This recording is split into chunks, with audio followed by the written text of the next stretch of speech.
पूजन करून बालकांना शिक्षणाची सुरुवात केली जाते. यात पाटी पेन्सिल वही यांची पूजा करतात.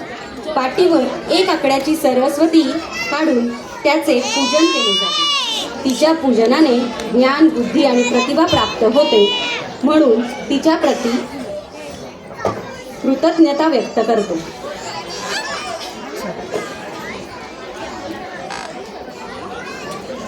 नवरात्रीच्या 9 दिवसात महाराष्ट्रात उत्साहाने खेळला जाणारा सामूहिक खेळ म्हणजे भोंडला किंवा हदगा.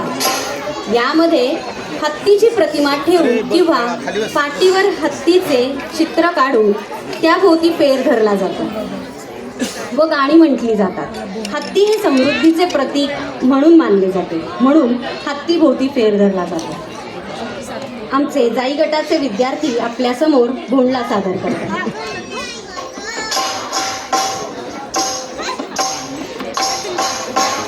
एक रोप लावू बाई, दोन रोप लावू, एक रोप लावू बाई, दोन रोप लावू, दोन रोप लावू बाई, तीन रोप लावू, तीन रोप लावू बाई, चार रोप लावू, चार रोप लावू बाई, पाच रोप लावू, पाचा रोपांचा बगीचा फुला फुलांनी सजवायचा. तिथे आली मुलींची जोडी, येता जाता फुले तोड, अगाग मुलीनो फुले नका तोड. फुलांची शोभा झाडावर, झाडे आपली जीवनदात, झाडांच्या सावली खेळूया, फुला फुलांना पाहूया, आणखीन रोपे लावूया लावूया, आणखीन रोपे लावूया लावूया. आडबाई अडोणी, आडाच पाणी काढोणी, आडात पडला शिंपला, आमचा भोंडला संपला.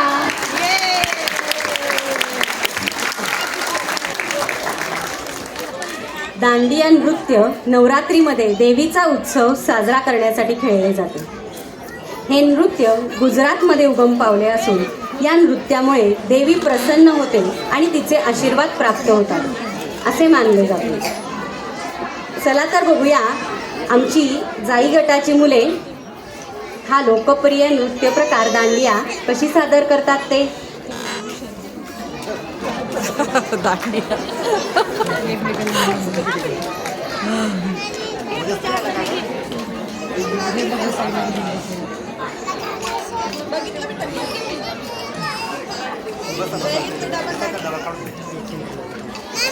बस इथं मी खाऊ दे खातो.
Thank you.